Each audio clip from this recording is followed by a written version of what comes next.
Shalom, bersyukur pada Tuhan ya, karena hingga saat ini kita masih diberi kesehatan sehingga kita dapat mengikuti persekutuan online pada sore hari ini. Saat ini kita mau menyembah Tuhan, Tuhan yang setia, Tuhan yang penuh cinta, Tuhan yang tak terbatas, kuasa-Mu terlebih besar.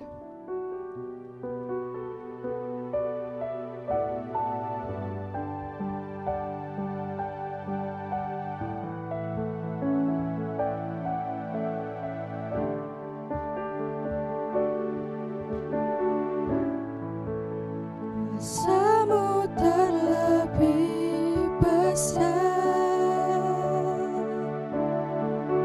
Tuhanku terlebih besar, tak pernah terlambat janji-Mu ya Tuhan, menolong hidupku. Kuasa-Mu terlebih besar, Tuhanku terlebih besar, tak pernah terlambat janji-Mu ya Tuhan, pulihkan hidupku.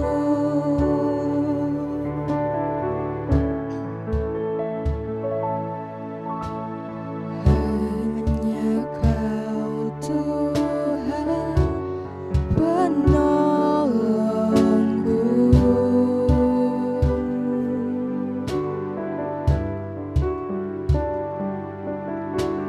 yang selalu setia bersamaku.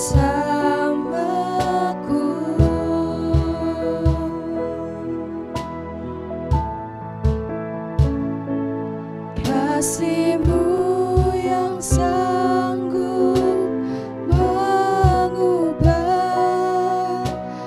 kehidupanku. Sungguh ku berserah, sungguh ku percaya, kuasa-Mu terlebih besar, Tuhanku terlebih besar, tak pernah terlambat janji-Mu ya Tuhan, menolong hidupku.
janjimu ya Tuhan menolong hidupku. Kuasa-Mu terlebih besar, Tuhanku terlebih besar. Tak pernah terlambat janjimu ya Tuhan, pulihkan hidupku.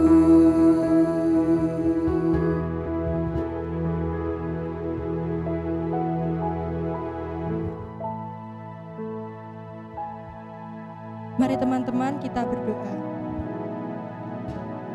Ya Bapa, saat ini anak-Mu berdoa memohon kasih dan karunia supaya Engkau hadir di tengah kami. Kami yang akan mulai ibadah pada sore hari ini berserah ke dalam tangan-Mu, supaya Engkau memberikan kasih setia-Mu. Kami yang akan memulai ibadah, supaya Engkau memberikan penyertaan serta hikmat dan berkat-Mu melalui ibadah yang kami lakukan ini. Terima kasih Bapa, kiranya hanya kasih setia-Mu yang menyertai kami mulai hari ini hingga selama-lamanya. Amin.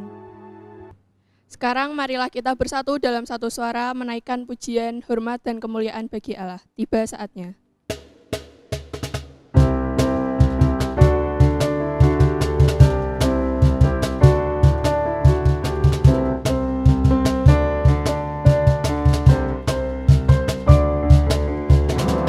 Tiba saatnya kami berkumpul bersatu dari setiap suku dan bangsa, berdiri di hadapan tata anak domba, satu suara menyatakan keselamatan bagi Allah yang duduk dan bertata. Kami naikkan pada anak domba, pujian dan kekuatan, hormat dan kekuasaan, kemuliaan bagi Dia selamanya.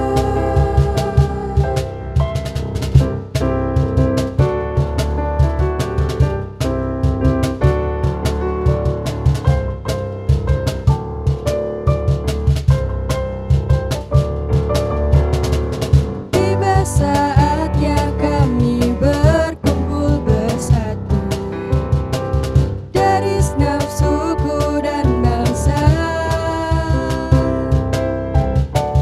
berdiri di hadapan tata anak domba, satu suara menyatakan keselamatan bagi Allah yang duduk dan bertata.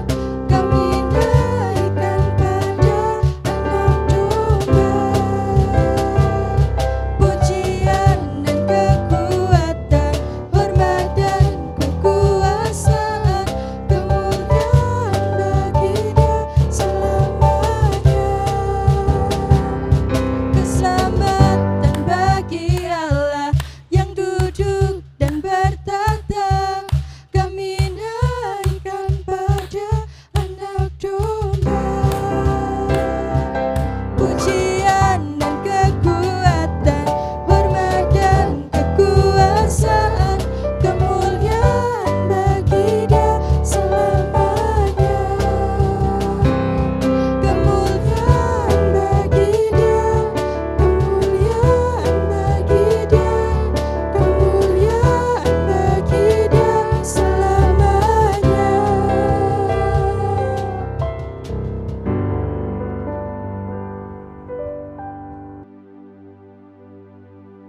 Kita semua pasti mempunyai kekhawatiran akan masa depan kita. Tapi kita harus yakin dan percaya bahwa Tuhan telah menyiapkan rancangan indah bagi kita. Tuhan telah menyediakan masa depan yang penuh harapan. segala sesuatu yang Tuhan perbuat telah menjadikan hidup kita berarti. Semua baik.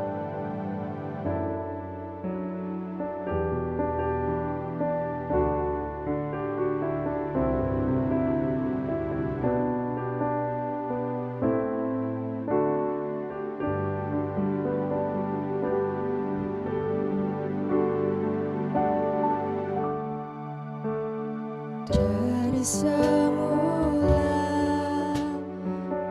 Kau tetapkan hidupku dalam tangan-Mu, dalam rencana-Mu Tuhan. Rencana indah telah Kau siapkan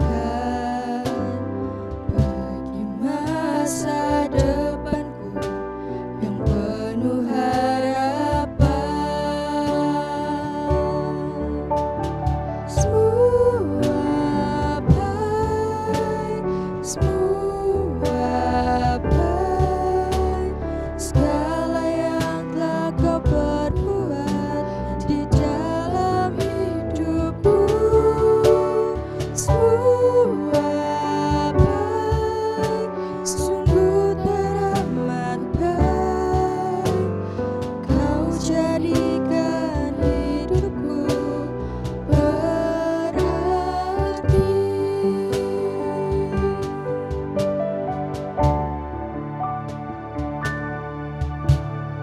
Dari semula telah Kau tetapkan hidupku dalam tangan-Mu, dalam rencana-Mu Tuhan.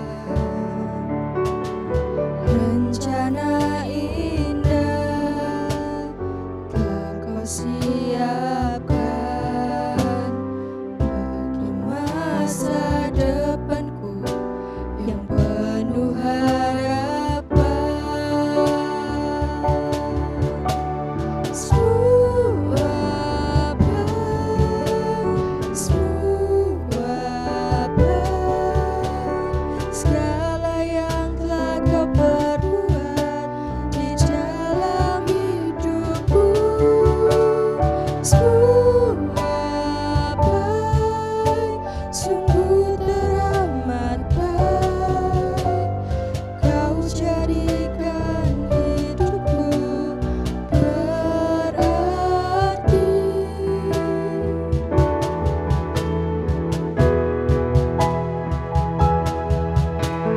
Semua baik, semua baik, segala yang telah Kau perbuat di dalam hidupku. Semua baik, sungguh teramat baik, Kau jadikan hidupku berarti.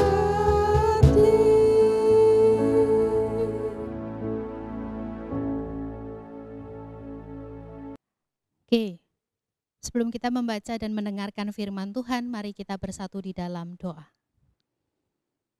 Kami bersyukur Tuhan untuk kesempatan yang boleh terjadi pada saat ini, sekalipun dalam suasana daring, tetapi firman-Mu tetap diberitakan dan boleh menyapa kami.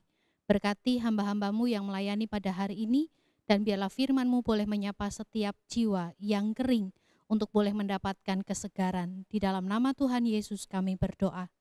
Amin. Hari ini firman Tuhan yang diberikan kepada saya dengan tema God Knows the Future. Bacaannya saya ambilkan dari Amsal 23 ayat 17 dan 18. Amsal 23 ayat 17 dan 18. Janganlah hatimu iri kepada orang-orang yang berdosa, tetapi takutlah akan Tuhan senantiasa, karena masa depan sungguh ada dan harapanmu tidak akan hilang. Demikianlah pembacaan firman Tuhan. Berbahagialah setiap orang yang setia membaca firman dan yang melakukannya. Haleluya. Oke, teman-teman, kita sudah membaca bagian dari firman Tuhan di dalam Alkitab yang bicara tentang masa depan sungguh ada. Saya mau memulainya dengan mencoba mengulik perasaan kalian ketika kalian mendengar dua kalimat ini. Yang pertama adalah lulusan corona. Apa bayangan dan perasaan kalian ketika kalian mendengar kata itu disematkan kepada kalian? Lulusan corona. Yang kedua, kalimatnya begini. Enggak sekolah kok naik kelas. Kalau kalian mendengar dua hal itu, perasaan kalian bagaimana? Lulusan corona, enggak sekolah kok naik kelas. Biasanya kalau remaja GKI Blora ditanya soal perasaannya, jawabannya cuma dua kata. Biasa aja. Betul apa enggak? Kalian bisa cross check dan koreksi gitu ya. Kalau ditanya gimana perasaan kalian ketika mendengar kalian disebut sebagai lulusan corona? Biasa aja. Gimana perasaan kalian ketika kalian mendengar kata-kata ini? Enggak sekolah kok naik kelas? Biasa aja. Biasanya remaja GKI Blora kayak gitu. Biasanya. Mudah-mudahan di new normal ini mereka punya perasaan yang lebih dari biasanya gitu ya. Nah, teman-teman, kalau kita mungkin mendengar dua kata atau dua kalimat yang demikian, kalau didengar pada saat mungkin kita dalam situasi yang memang biasa-biasa saja ya, perasaannya biasa aja gitu ya. Tetapi kalau diamat-amati lebih dalam dengan identitas lulusan corona, kemudian disematkan lagi dengan orang-orang yang ketemu dengan kita, kemudian bilang, kamu kok nggak sekolah kok bisa naik kelas gitu ya, nggak ujian kok naik kelas, nggak ikut UAS kok naik kelas gitu.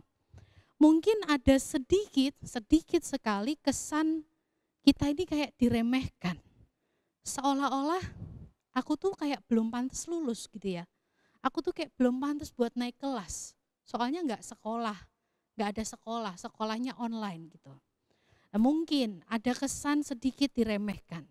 Dan mungkin kalau yang dengar ini itu jemaat atau remaja yang baperan, yang sensi gitu kan, yang tingkat sensitivitasnya tinggi, dia akan mungkin istilahnya adalah melempem atau mungkin memble. Nah, perasaannya bisa jauh lebih membuat dia untuk berkata-kata, aku kok kesannya kayak ora diganggokke gitu ya, aku kayak enggak dipakai. Jane aku tuh kayak diragukan. Lah, kemudian dari perasaan-perasaan seperti ini bisa muncul situasi sok ben besok kalau aku daftar kuliah, kalau aku kerja, kira-kira dimudahkan apa disusahkan ya? Soalnya kesannya lulusnya lulus gitu aja, gak ada ujian. Kesannya ya sekolahnya sekolah gitu aja, cuma tugas. Gitu. Nah, ada kekhawatiran dan ada ketakutan. Tetapi firman Tuhan pada hari ini, ketika kita bersama-sama membaca Amsal 23 ayat 17 sampai dengan 18 tadi, ada satu pesan yang pertama-tama mau disebutkan, jangan jadi Kristen KTP. Apa itu Kristen KTP? Biasanya singkatan Kristen KTP itu jadi satu kepanjangan yang kemudian dikatakan dengan Kristen tanpa perbuatan. Tetapi kali ini kalau kita bicara soal masa depan, bicara soal situasi besok ke depannya, kalau statusku sekarang lulusan corona, kalau aku nggak sekolah tapi aku tetap naik kelas, aku masuk ke jenjang pendidikan yang lebih tinggi, apakah aku nanti mudah daftar kuliahnya? Kerjaku gampang apa susah? Nah, situasi-situasi ini memunculkan kekhawatiran. Jadi pertama-tama kita mau bicara jangan jadi remaja Kristen yang KTP. Apa maksudnya? Kristen yang khawatir, Kristen yang takut, Kristen yang putus asa. Kenapa? Karena firman Tuhan di dalam Amsal jelas mengatakan masa depan sungguh ada dan harapanmu tidak akan hilang. Ini bukan main-main. Tuhan berfirman di dalam Alkitab, di dalam setiap orang yang dijumpainya, di dalam kehidupan kita saat ini, bahwa masa depan kita, orang yang percaya kepada Tuhan Yesus Kristus, sungguh ada. Dan harapanmu tidak akan hilang. Mungkin orang di dunia meremehkan kita, mencibir kita, merasa membuat kita, kamu tuh apa sih lulusan corona, kamu tuh apa sih begini dan begitu. Tetapi masa depan di tangan Tuhan itu sungguh ada. Nah, yang harus kita pahami adalah gimana atau mungkin apa kuncinya. Kuncinya jelas dikatakan di ayat 17 dengan begitu gamblangnya. Bagian terakhir mengatakan dengan satu statement yang jelas, takutlah akan Tuhan senantiasa. Kita punya masa depan yang pasti, kita punya hari depan yang pasti, harapan kita di dalam Tuhan tidak akan hilang, cita-cita kita di dalam Tuhan tidak akan hilang, rencana Tuhan bagi kita selalu dan pasti akan terjadi, tetapi kuncinya cuma satu. Takutlah akan Tuhan senantiasa.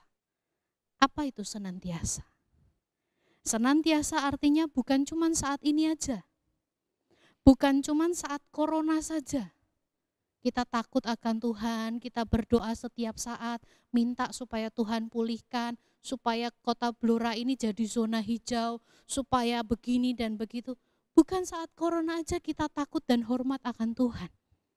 Atau kita takut akan Tuhan, kita hormat akan Tuhan, kita segen sama Tuhan, kita deket sama Tuhan ketika kita lagi happy aja. Ketika kita lagi senang aja. Atau sebaliknya, ketika kita lagi sedih aja. Ketika kita lagi galau-galaunya aja kita dekat sama Tuhan. Kamus Besar Bahasa Indonesia mengatakan kata senantiasa itu punya pemahaman selalu.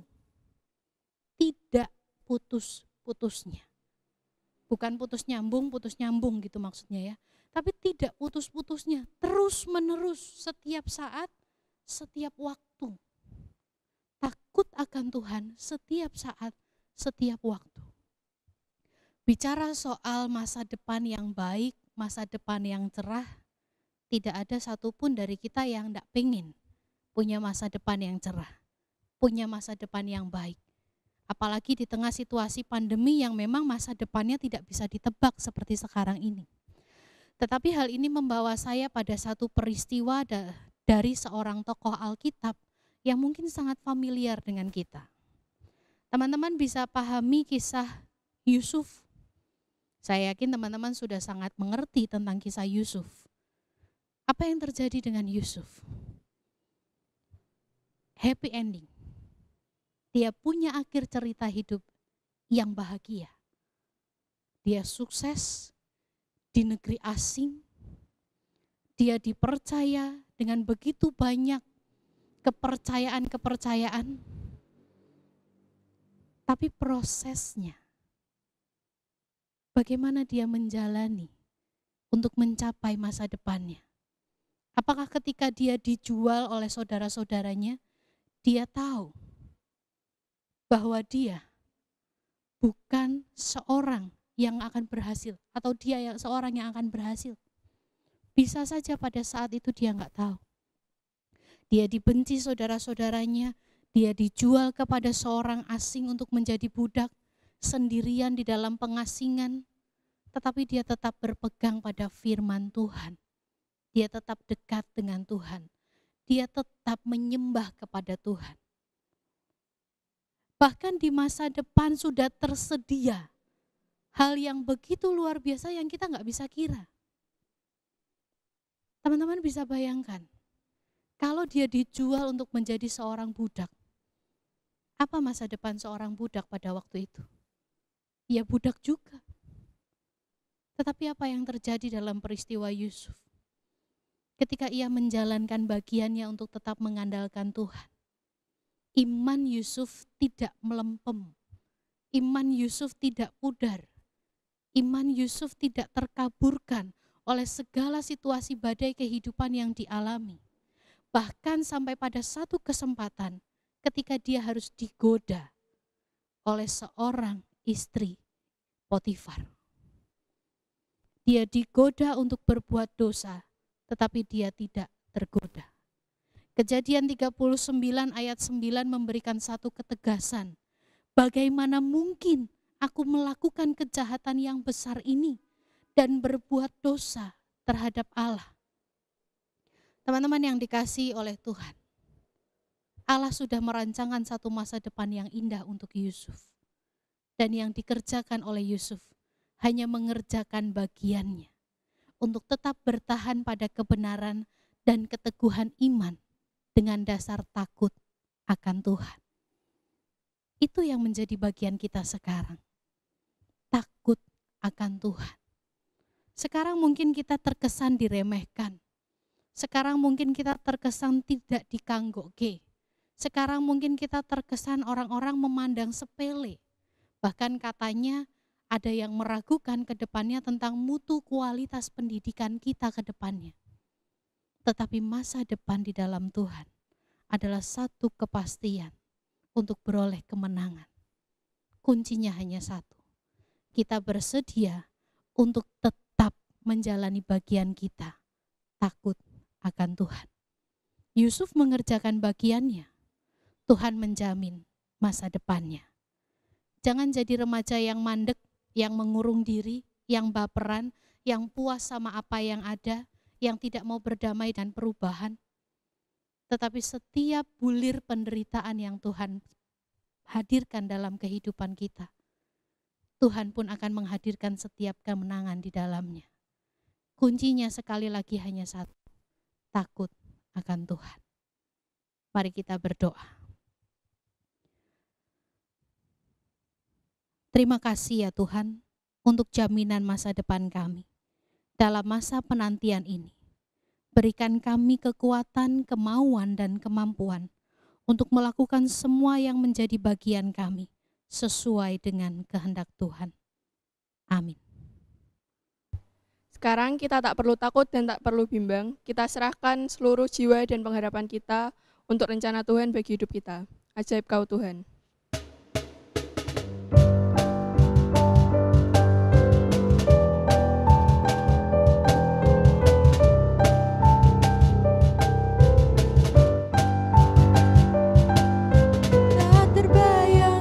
Kebesaran-Mu dan tak terbanding kekuatan-Mu Tuhan, Kau megah bagiku.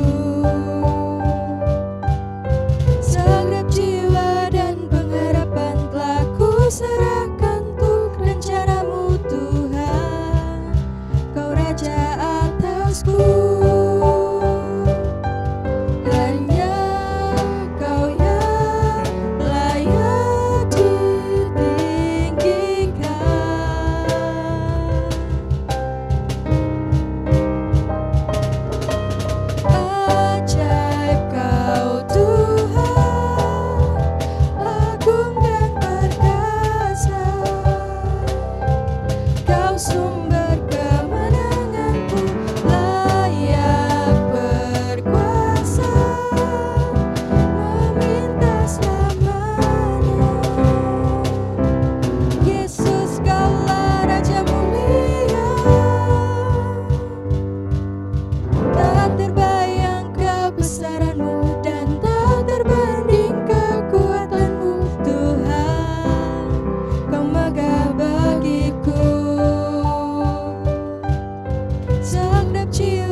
Sebelum kita kembali melanjutkan aktivitas kita, mari kita bersatu di dalam doa.